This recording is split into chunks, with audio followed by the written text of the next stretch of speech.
जिन्होंने हिंदी माध्यम से पहले ही प्रयास में यूपीएससी 2021 में रैंक 438 हासिल की, उनकी हम कॉपी को देखेंगे। खैर, आपने डेफिनेटली मैम के बारे में सुना होगा, मैम की इंटरव्यू को आपने डेफिनेटली देखा होगा।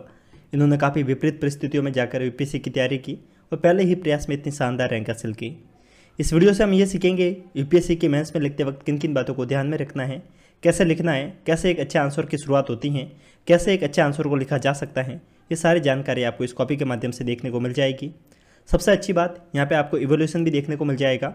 यूजुअली जो भी टॉपर्स की कॉपी हम डाउनलोड कर रहे हैं तो उसमें इवोल्यूशन देखने को नहीं मिल रहा है, तो एक थोड़ा सा एक डाउट का विषय भी रहता है कि ये रियल टॉपर की कॉपी है या फिर नहीं है, तो थोड़ा सा एक डाउट रहता है। लेकिन यहाँ पर आपको इवोल्यूशन देखने को मिल रहा है।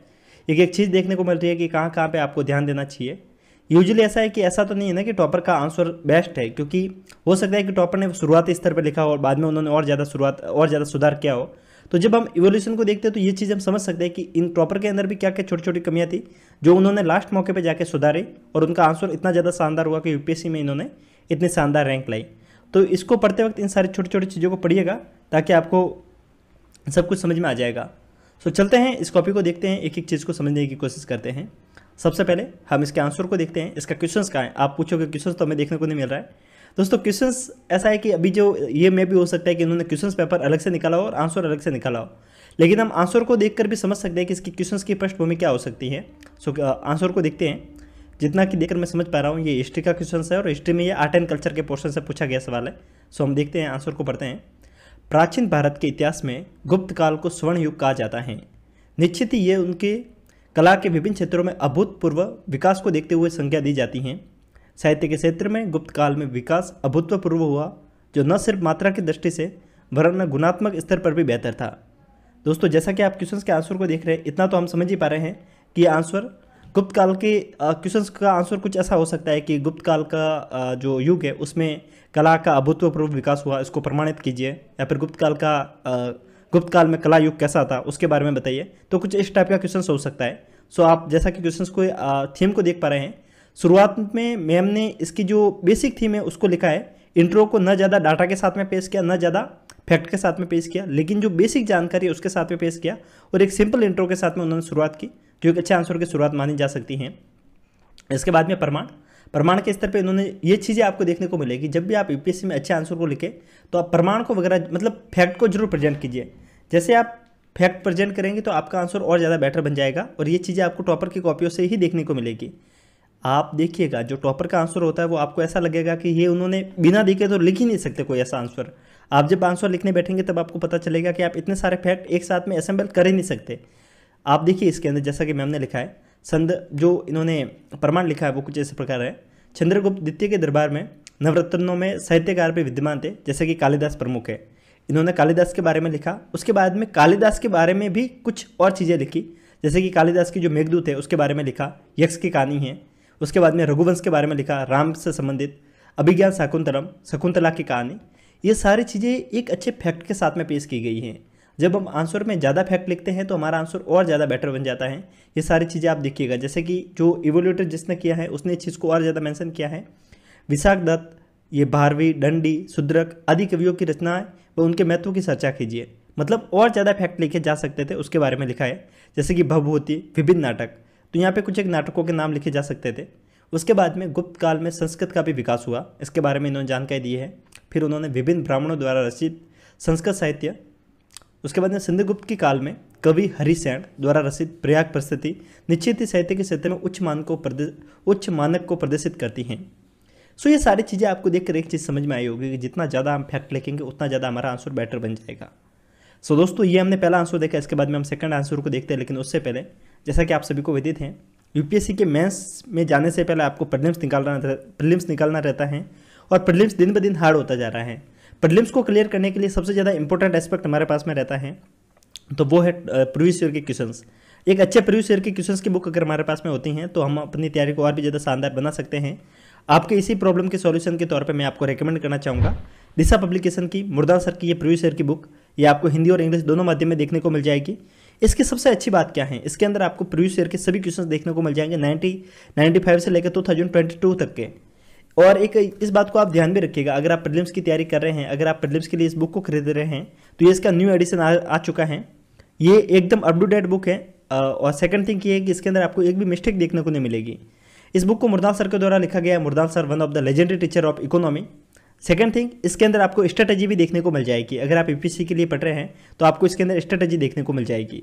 आपको अलग से स्ट्रेटेजी की वीडियो देखने की जरूरत नहीं, इसके साथ में ही स्ट्रेटेजी के वीडियो के लिए QR कोड मेंशन कर रखा है, तो आप वहाँ से सीख सकते हैं। इसके अलावा एक चीज़ और भी है कि जैसे आप यहाँ पे आंसर को देखते हैं, आपने हिस्ट्री का आंसर देखा, जैसे कि आर्ट एंड कल्चर का आंसर है, तो आपने देखा तो इसका जो आंसर कहाँ से लिया गया है, ये कहाँ से पूछा गया है, एनसीईआरटी में किस पेज से पूछा गया है, ये जानकारी भी आपको इस बुक में मेंशन देखने को मिल जाएगी। इसके साथ में आपको सीसेट के क्वेश्चंस भी इसमें शामिल देखने को मिलेंगे। हिंदी माध्यम के एस्पिरेंट को सीसेट में काफ़ी ज़्यादा प्रॉब्लम होती है, तो इस बुक के माध्यम से आप सीसेट को भी कवर कर सकते हैं। इसके अलावा आपको ऐसे के आंसर भी इसमें आंसर क्वेश्चंस देखने को मिल जाएंगे और मेंस के क्वेश्चंस भी इसमें देखने को मिल जाएंगे। सो ये प्रीलिम्स और मेंस के लिए ये आपके लिए एक वन एंड ओनली सॉल्यूशन हो सकता है। इस बुक के माध्यम से आप ये समझ सकते हैं कि यूपीएससी की डिमांड क्या है, कैसे पढ़ना है, कैसे समझना है और यूपीएससी में एक अच्छे आंसर को कैसे लिखना है, ये सारी जानकारी आप इस बुक के माध्यम से समझ सकते हैं। सो डिस्क्रिप्शन में मैं आपको इसके बाय करने की लिंक दे दूंगा। हिंदी और इंग्लिश दोनों माध्यम की बुकें आपको देखने को मिल जाएगी, दोनों की लिंक मैं दे दूंगा, जाके आप वहाँ से इसको बाय कर सकते हैं। सो दोस्तों हम आगे बढ़ते हैं और सेकंड आंसर को देखते हैं। सेकंड आंसर जैसा कि मुझे देखकर समझ में आ रहा है, बाल विवाह के रिगार्डिंग है। सो पढ़ते हैं और समझते हैं कि क्वेश्चंस क्या कह रहा है, इसका आंसर क्या हो सकता था, और ओवरऑल इसके आंसर को देखकर हम समझने की कोशिश करते हैं कि अच्छे आंसर की शुरुआत और एक अच्छा आंसर का अंत कैसे किया जा सकता है। सो पढ़ते हैं। संयुक्त राष्ट्र की एक रिपोर्ट के अनुसार भारत विश्व के हर 3 बाल वधुओं में से एक का घर है, अर्थात विश्व के 1/3 बाल विवाह केवल भारत में घटित होते हैं। दोस्तों यहाँ पे एक चीज़ आपने नोटिस की होगी, एक रिपोर्ट के अनुसार।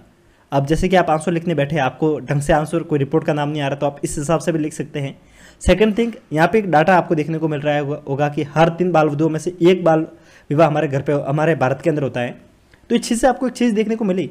ये चीज़ें आपको कहाँ से समझने को मिलती है? ऐसा तो है नहीं कि इसके लिए आपको कोई बुक पढ़नी है, ऐसा तो है नहीं कि आपको सोसाइटी के अंदर ऐसा कोई स्पेशल बाल विवाह के ऊपर इस टाइप के डाटा आपको देखने को मिलेंगे। ये चीज़ें आपको समझने को मिलती हैं न्यूज़पेपर के माध्यम से। इसीलिए टॉपर आपको बार बार बोलते हैं न्यूज़पेपर पढ़िए, न्यूज़पेपर पढ़िए। न्यूज़पेपर करंट अफेयर्स के लिए इंपॉर्टेंट नहीं है, न्यूज़पेपर इंपॉर्टेंट है करंट अफेयर्स से रिलेट करके एक अच्छे आंसर को लिखने के लिए। मेंस में यहाँ पर न्यूज़पेपर यूजफुल होता है। आगे पढ़ते हैं। लेकिन बाल विवाह को समाप्त करने हेतु निश्चित ही भारत सरकार व विभिन्न राज्यों ने कदम उठाए हैं तथा सतत विकास के लक्ष्य 3 व लक्ष्य 5 तथा अन्य लक्ष्यों की प्राप्ति हेतु प्रतिबंध हैं। यहाँ पे एक चीज़ देखिएगा, आप पढ़िएगा, सतत विकास के लक्ष्य 3 लक्ष्य 5। ये समझ में आपको शायद पहले, अगर आप न्यू एस्पिरेंट है तो डेफिनेटली आपको समझ में नहीं आ रहा होगा, कुछ एस्पिरेंट को आ रहा होगा। सतत विकास, जिसको हम इंग्लिश में सस्टेनेबल डेवलपमेंट गोल बोलते हैं, जो कि इंग्लिश में काफ़ी बेहतरीन तरीके से समझ में आता है। आप अगर द हिंदू पढ़ रहे हैं तो आपने एक चीज़ नोटिस की होगी, हर 5 से 6 दिन में आपको एक ना एक आर्टिकल सस्टेनेबल डेवलपमेंट गोल से रिगार्डिंग देखने को मिलता है। अगर आप डेली बेसिस पे न्यूज़पेपर से जुड़े रहते हैं तो आपको ये हेल्प होती है। अपने आंसर के अंदर अगर आप इन छोटी छोटी चीज़ों को मेंशन करते हैं कि सतत विकास के लक्ष्य में किन किन चीज़ों को मेंशन किया गया है, लक्ष्य 3 क्या है, लक्ष्य 5 क्या है, तो आपका आंसर एक फैक्ट के साथ में बनता है और जितना ज़्यादा आप डाटा लिखेंगे उतना ज़्यादा आपका आंसर अच्छा बनेगा। फिर आगे देखिए, बाल विवाह में भारत के लिए जिम्मेदार कारक, भारत में बाल विवाह के लिए जिम्मेदार कारक। और यहाँ पे आप देख पा रहे होंगे कि फ्लो चार्ट के माध्यम से मैम ने समझाया है फ्लो चार्ट कैसे बनाते हैं, ये सारी चीज़ें भी आपको इस आंसर से देखने को मिलती है। इसी कारण मैं आपको कहता हूँ कि टॉपर की कॉपियाँ बहुत ज़्यादा इंपॉर्टेंट है। सो आगे हम पढ़ते हैं।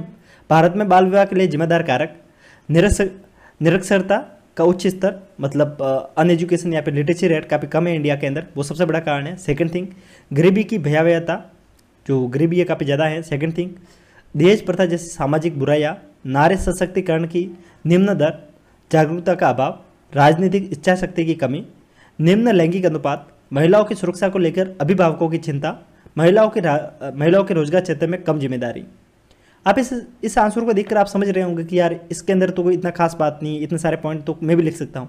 आप एक ट्राई करना, आप खुद लिखने की कोशिश करना, आप समझेंगे कि आप कुछ एक पॉइंट तो लिख पा रहे हैं, जैसे कि गरीबी के बारे में लिख पा रहे होंगे, आप अनएजुकेशन के बारे में, निरक्षरता के बारे में आप लिख पा रहे होंगे, जैसे कि आप जागरूकता के बारे में लिख पा रहे होंगे। लेकिन आप जो छोटी छोटी चीज़ें होती है ना, जैसे कि महिलाओं के रोजगार के बारे में, जैसे कि लैंगिक अनुपात के बारे में, राजनीतिक इच्छा शक्ति के बारे में, ये छोटी छोटी चीज़ें जब आप खुद आंसर लिखने बैठेंगे तो आपको समझ ही नहीं आएगा कैसे लिखना है।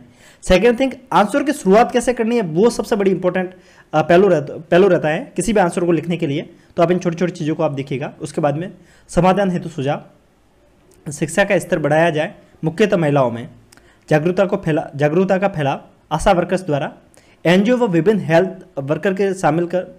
हेल्थ वर्कर्स को शामिल कर स्वास्थ्य के नकारात्मक परिणाम को बताया जाए, मतलब जो भी नेगेटिव इम्पैक्ट है, जो चाइल्ड मैरिज होती है उसके बाद में जो कम एज में माँ बन जाती है लड़कियाँ, तो उसका क्या नेगेटिव इम्पैक्ट आता है, क्या ओवरऑल इसका प्रभाव समाज के ऊपर पड़ता है, बच्चे के ऊपर पड़ता है और ओवरऑल उस लड़की के ऊपर क्या पड़ता है, तो उसके नेगेटिव इम्पैक्ट को बताया जाए। गरीबी को दूर करने के उपाय, सामाजिक जागरूकता विज्ञापनों के माध्यम से, जैसे कि देश प्रथा जैसी बुराइयों के खिलाफ, कानून तोड़ने वालों के खिलाफ सख्त कार्रवाई की जाए, महिलाओं को रोजगार के क्षेत्र में लाया जाए, महिलाओं की सुरक्षा को सुनिश्चित किया जाए। सो आप देख पा रहे होंगे सबसे पहले जो प्रॉब्लम है उसी को मैंने सॉल्यूशन के तौर पे बताया है। इसके बाद में अतः यद्यपि सरकार के प्रयासों से जागरूकता आ रही है, लेकिन हमें अपने प्रयासों को भी अनवरत रूप से जारी रखना है, तभी हम इस बुराई को जड़ से खोद सकेंगे। इस आंसर को देख पा रहे होंगे कि यहाँ पे जो इन्होंने इवोल्यूट किया वो काफ़ी अच्छी तरीके से एक चीज़ को इन्होंने तारीफ की है कि अवधारणात्मक समझ व जानकारी अच्छी है, और इस हिसाब से आप देख पा रहे होंगे कि प्रस्तुतिकरण भी प्रस्तुतिकरण पर थोड़ा ध्यान दें। इन्होंने और लिखा है कि थोड़ा बहुत और तरीके से इसको पेश किया जाए। सो ये सारी चीज़ें आपको आंसर से देखने को मिलती हैं। अब हम पूरी कॉपी को तो देखने बैठेंगे नहीं क्योंकि काफ़ी बड़ी है, तो आप एक ट्राई कीजिएगा कि नीचे हमारा टेलीग्राम ग्रुप की लिंक मिलेगी, आप वहाँ से जाकर समझ सकते हैं। अगर आपको इस टाइप की कॉपियों से कुछ सीखने को मिल रहा है तो आप एक लाइक और एक कमेंट करके बता सकते हैं। दिव्या